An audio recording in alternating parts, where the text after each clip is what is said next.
한국 민족은 노아의 후손인가? 대홍수가 발생한 후에 살아남은 사람은 노아의 가족 8명이었습니다. 노아의 아들들은 각각 셈, 함, 야벳이었는데 이들이 자손을 낳고 번성하면서 메소포타미아 지역의 민족을 이루기 시작하였습니다. 노아가 여호와께 제단을 쌓고 모든 정결한 짐승과 모든 정결한 새 중에서 제물을 취하여 번제로 제사에 드렸더니 라고 하면서 노아는 돌 제단을 쌓고 하나님께 제사를 올렸습니다. 그런데 함의 손자여 구스의 아들인 니므롯이 인류 최초로 스스로 하나님처럼 신이 되고자 바벨론 제국을 세워 노아의 자손들을 억압하였습니다. 니므롯이 세운 바벨탑 사건으로 언어가 나누어지면서 사람들이 온 지면에 흩어지게 되었습니다. 이때 메소포타미아 지역에 있었던 노아의 후손들은 전 세계로 흩어지게 되었습니다. 노아의 아들인 셈은 엘람과 아수르와 아르밧삭과 롯과 아라미오와 같이 엘람, 아수르, 아르밧삭, 롯, 아람이라는 5 아들을 낳았는데 셈의 아들들 가운데서 아르박삿은 셀라를 낳고 셀라는 에벨을 낳았으며 에벨은 2 아들을 낳고 하나의 이름을 벨렉이라 하였으니 그때 세상이 나뉘었으며 벨렉의 아우의 이름은 욕단이라고 하여 욕단은 셈의 셋째 아들 아르박삿의 손자 에벨의 2째 아들로 태어났습니다. 욕단은 13명의 자녀를 낳았는데 알모닥과 셀렘과 하살마웻과 에라와 하도람과 우살과 디글라와 오발과 아비마엘과 스바와 오빌과 하윌라와 요밥을 낳았으니 이들은 다 욕단의 아들들.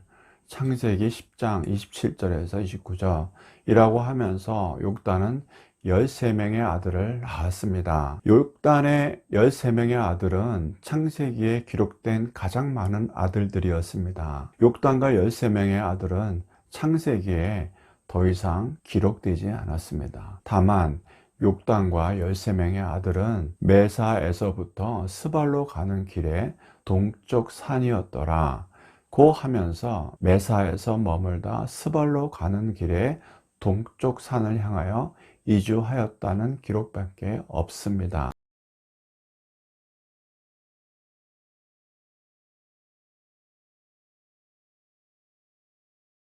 여기에서 욕단의 가족이 이동한 스발의 위치가 어디이고 동쪽 산이 어디인지를 알면 욕단과 13명의 아들들이 거주한 땅이 어디인지를 추정할 수 있습니다. 먼저 욕단 가족은 동쪽 산지를 거쳐 스발로 향한 것을 알 수 있습니다. 그런데 욕단 가족이 갔던 동쪽 산은 산맥을 의미할 수 있습니다. 욕단 가족이 경유한 동쪽 산맥은 동쪽에 있는 큰 산맥들을 가리킵니다. 동쪽의 큰 산맥들은 파미르 공원, 천산 산맥, 알타이 산맥 등을 의미합니다. 욕단의 가족은 파미르 공원을 거쳐 천산 산맥을 지나 알타이 산맥을 또 통과해서 스발로 향하는 대장정을 하게 되었습니다.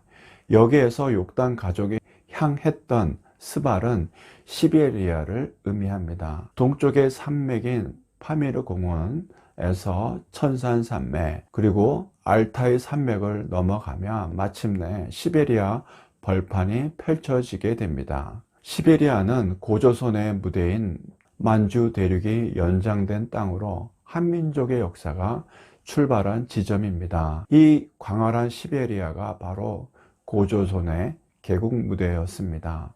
스발은 세발이라고도 번역되는데 세발은 새 땅, 새 벌판이라는 뜻이기도 합니다. 욕단이 도착한 세발, 시베리아 만주는 한국인의 고향으로 보는 견해가 있습니다. 우리나라 사람들이 즐겨 불렀던 알이랑은 바로 욕단 가족이 동쪽으로 이동하면서 불렀던 찬송가로 보입니다. 아리랑의 어원은 알이랑으로서 하나님과 함께 with God 이라는 뜻이라고 합니다. 그러므로 아리랑은 하나님을 찬양하는 찬송가로 보여집니다. 결국 욕단 가정은 아리랑 정신, 즉 하나님과 함께하는 정신을 갖고 스발로 향하면서 찬송가를 불렀습니다. 그러므로 아리랑 민족인 한국인은 하나님과 함께 하는 찬송을 부르면서 하나님을 찬양한 민족입니다. 아시아 동쪽인 스발에 살았던 욕단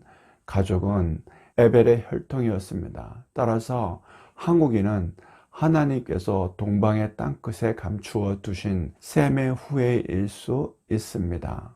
한국인을 포함한 중국, 일본 등 동아시아 국가 사람들은 유대인과 더불어 세계에서 가장 지능지수가 높은 것으로 밝혀지고 있습니다. 한국인은 유대인과 습성과 풍습 면에서 유사한 점들을 갖고 있습니다. 한국 여성과 유대인 모두 물동이를 머리에 이고 있습니다. 또 두 민족 모두 돌제단을 쌓아서 제사를 지냈고 부모를 애비라고 부릅니다. 또한 장례식에서 베옷을 입고 아이고 아이고 하며 곡을 합니다. 특히 고조선 단군이 강화도 만이산에는 하나님께 제사를 드리기 위해 쌓은 천제단이 있는데 천제단의 방향이 서쪽을 향하고 있는 것으로 보아 서쪽에서 섬겼던 하나님께 경배하였음을 알 수 있습니다.